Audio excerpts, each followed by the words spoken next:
नमस्कार। सच के सामना से मैं जितेंद्र कुमार। अभी आप देख रहे हैं मैं सासाराम के गायत्री शक्ति। स्वागत है आपका मेरे चैनल में। बहुत बहुत धन्यवाद। सभी दर्शकों को मेरा प्रणाम।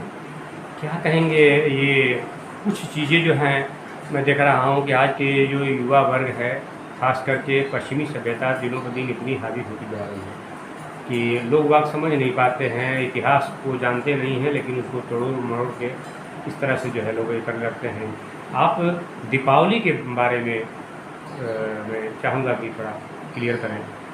दीपावली जो है हमारा वो वैदिक संस्कृति से जुड़ा हुआ है। वेदों में कहा गया है असतो माँ सदगमय तमसो माँ ज्योतिर्गमय मृत्योर्मामृतंगमय।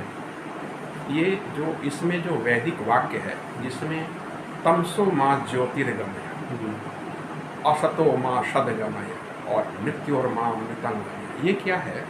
मूलाधार जो हमारा कुरुक्षेत्र है, इससे ये धर्म क्षेत्र की यात्रा है। धर्म और अध्यात्म में अंतर है। धर्म जो होता है जिस पर संपूर्ण विश्व चलता है, विश्व ज़्यादातर बौद्धिक है।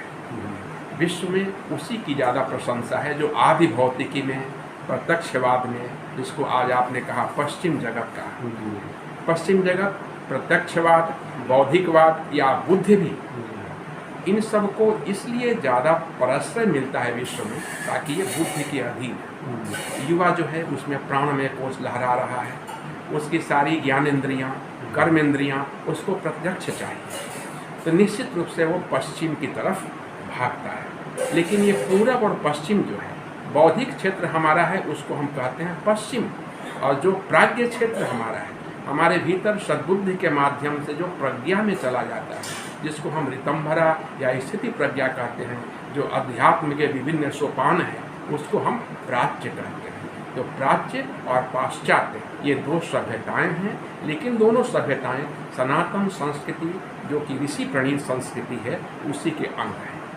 जैसा कि आप देख रहे हैं, मैं प्रेम शंकर ओझा जी से मैं बात कर रहा हूं, और आपको साथ ही यह भी बता दूं कि गायत्री शक्तिपीठ का ये संस्थापक सदस्य में भी हैं, और मैं ये जानने का प्रयास करता हूं कि चूँकि आज की डेट में जो युवा हैं अपने अनुकूल जो अच्छा लगता है सिर्फ उसी की तरफ जो है झुकाव महसूस करते हैं, इसमें क्या कहेंगे आप?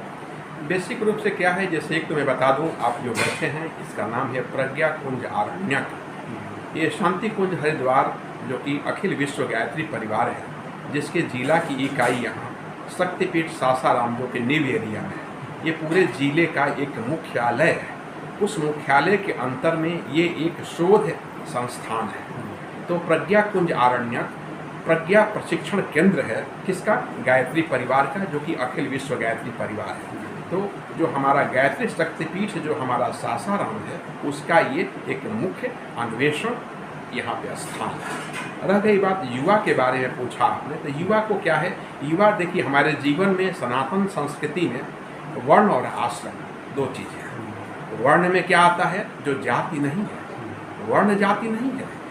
जैसे कि हिंदू कहते, हिंदू धर्म कहते हैं और सनातन धर्म कहते हैं। तो सनातन धर्म जो है क्षीर है और हिंदू धर्म छाछ है। सनातन जब विकृत होकर के अपनी इस अवस्था में आ गया तो इसको हिंदू हमने कह दिया, लेकिन मुख्य रूप से ये छाछ है, क्षीर तो ऊपर है। लेकिन ये व्यथा क्यों हमारे भीतर आई?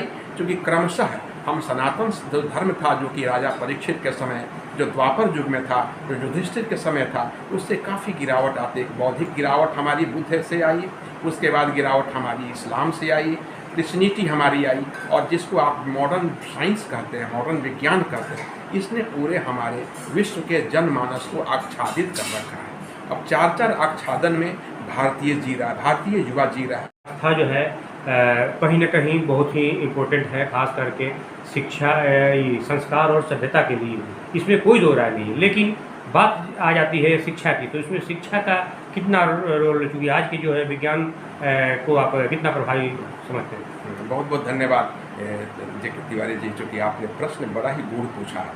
आपने शिक्षा की बात करी, बट आपने दीक्षा की बात नहीं करी। कबीर दास शिक्षित नहीं थे, बट आज भी उन पर रिसर्चेस हो रहे हैं, दीक्षा थी। सभ्यता और संस्कृति में अंतर है। संस्कृति माता होती है और सभ्यताएं उसके छोटे छोटे बच्चे होते हैं। सभ्यताएं समय के आवरण में आती जाती है, संस्कृति आती जाती नहीं। तो संस्कृति जो है भारतीय सनातन संस्कृति में इसकी जो माँ है उसको हम कहते हैं आद्य शक्ति, जिसके दो विंग हैं, एक को गायत्री कहते हैं और एक को सावित्री कहते हैं। जहाँ जहाँ प्राणों का स्पंदन है, प्राण सब जगह स्पंदित है, जीवलोक है, ममिवान तथा अन्य, इसी को आद्य शक्ति कहते हैं। अभी मैंने आपको वही बताया, हमारा उद्देश्य ये आद्य शक्ति है। आद्य शक्ति से ही ब्रह्म निश्चित होता है, वो ब्रह्म की जोनी है। तो ये जो केंद्र जहाँ आप आए हैं, यहाँ आद्य शक्ति मंदिर है और उसमें सावित्री गायत्री की पूजा होती है। और सविता चक्र जैसे मैंने बताया, अशोक चक्र नहीं है वो तिरंगे पे, वो क्या है?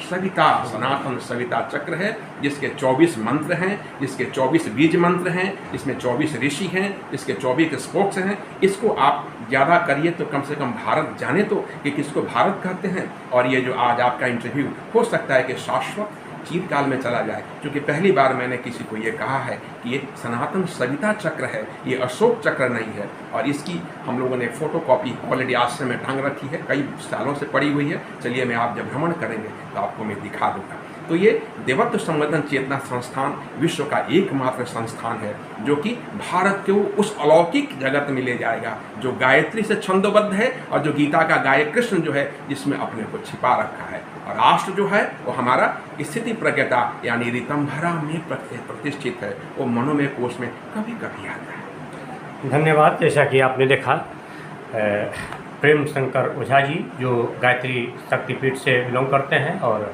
सबसे बड़ा खासियत खूबी ये कहें कि इन्होंने अभी मुझे लगता है कि पूरे देश भर में घूम करके लोगों को ज्ञान वर्धन करने का काम करते हैं और मार्गदर्शक में मुझे लगता है कि काफ़ी लोग लाभ भी ले रहे हैं। खास करके रोहतास जिला में अभी इनका ज़्यादा कार्य हो रहे हैं, चल रहे हैं और उसमें भी हम समय समय पे दिखाते रहते हैं। और साथ ही ओवरऑल एक चीज़ ज़रूर देखने को मिला, माध्यम से जो है जानने को मुझे भी अवसर मिला कि लोग बाग जितने लोग होते हैं उतनी बड़ी बातें हो जाती है, लेकिन शिक्षा और दीक्षा दोनों एक दूसरे के पूरक है और दोनों बिना कहीं ना कहीं आदमी जो है एक चीज़ समान हो जाता है। इसमें एक चीज़ कहना चाहूँगा, लोगों का परसेप्शन है कि सरस्वती है वही विद्या की देवी। आप ध्यान से देखें, भारतीय संस्कृति में एक होता है विद्या, दूसरा होता है कला और तीसरा होता है सद्बुद्धि। तो विद्या की देवी विद्या यंत्रम जो है उसको वेद माता कहते हैं, उसको गायत्री कहते हैं। सरस्वती कला की देवी है।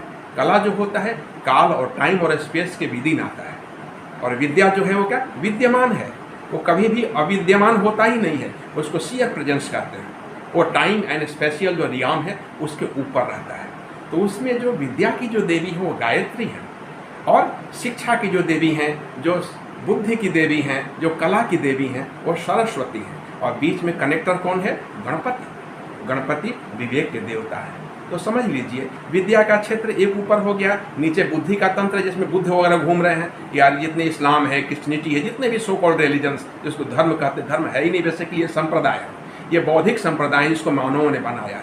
ये हुक करने की कोशिश करते हैं सनातन से जोड़ने की। और मैंने जैसे बताया हिंदू भी उसी के क्रम में नीचे गिर गया है, वो छाछ हो गया है, जबकि उसको क्षीर सागर में सनातन में प्रतिष्ठित होना चाहिए था। और ये सनातन की प्रतिष्ठा गायत्री से है, ये प्राज्ञ लोक है। तो मैंने वही कहा, नमस्ते सदा वत्सले मातृभूमे त्वया हिंद भूमे नहीं त्वया प्राज्ञ भूमे सुखम वर्तितो हम। जो आरएसएस के लोग हैं इस पर ज़्यादा ध्यान दें। ये राष्ट्र जो है वो बौद्धिक हिंदू नहीं है, हिंद भूमि नहीं है, ये प्राज्ञ भूमि है जो ऋतंभरा में प्रतिष्ठित है। इसी से मैंने कहा कि बुद्धि की देवी के कौन है? सरस्वती, और विवेक के देवता गणपति, लेकिन विद्या की देवी वो गायत्री है। धन्यवाद। ऐसे ही अगले बार मैं किसी और जगह ले चलूँगा। इसी कड़ी में बने रहने के लिए आप जुड़े रहे हमारे चैनल से। सच के सामना से मैं जितेंद्र कुमार।